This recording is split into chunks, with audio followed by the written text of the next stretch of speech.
Hey friends, and welcome back to the channel. I wanted to introduce a new segment that I'm going to be trying out called the Cool Down Catch Up. As this is the first video of the series, I wanted to explain what you can expect to see in some of these videos. At the beginning of this week, on January 15th, the registration for the lottery for the San Juan Solstice 50 miler opened up and I registered. This is my dream first 50 mile race, as the course and the location inspire me.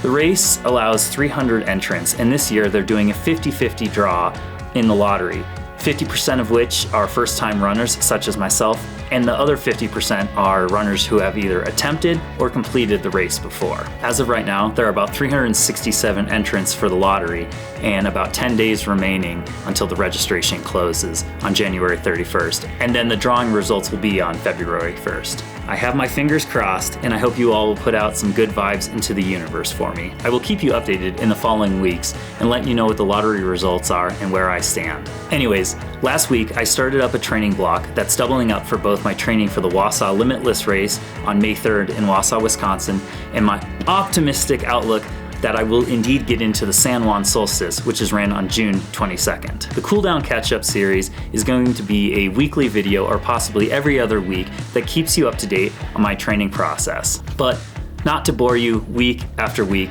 I'm gonna put a time limit on these videos. I'm gonna try to do the entire week catch-up in just 2 minutes. I might highlight some of my other longer adventures in some separate videos along the way. However, let's put 2 minutes on the clock, and the Cool Down Catch-Up starts right now. After registering for the San Juan Solstice 50 miler, I decided to structure my own training plan, basing it off of several other plans and modifying and tweaking it to best fit my schedule. Monday was a rest day. Tuesday was the first day of my training block, and it called for 6 miles easy. We were still dealing with the tail end of a cold snap here in Colorado, so I hopped on a treadmill for 6 miles of an easy effort. Wednesday had speed work scheduled. I'm out here on day 2 of my new training block.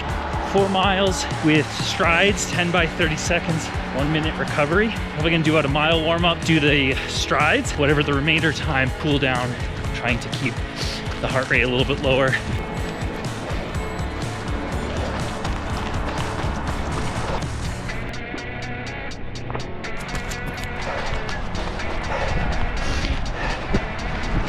Thursday called for another 6 miles easy. I was joined on the run by Adam and my girlfriend Renee. We put in our miles on South Table in Golden. It was a nice social run where we got just under 600 feet of gain.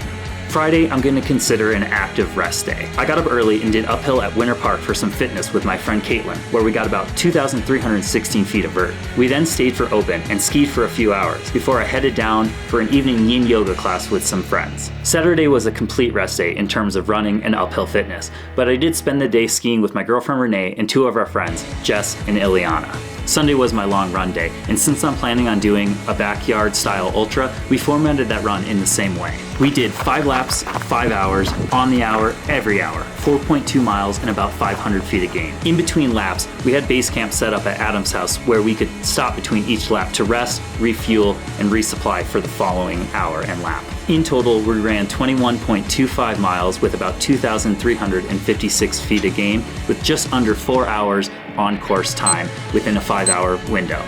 This type of race is all about energy conservation and not speed.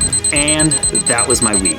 In total, I put about 37 miles, 6 hours, 24 minutes, and 3,074 feet of running, with a total elevation gain of about 5,390 feet across all activities. Also, recently I got a pair of compression boots by Quinn Air that I've been jumping into almost daily for at least a half an hour to an hour, hoping that this will continue to help with recovery. So that was week 1 of the Cool Down Catch-Up. I hope you enjoyed. Please let me know. Were you interested? Do you not give a Do you want it to be longer? Shorter? Please let me know in the comments below. I would love if you gave this video a thumbs up and subscribe to the channel if you haven't already. And until next time, adventure awaits.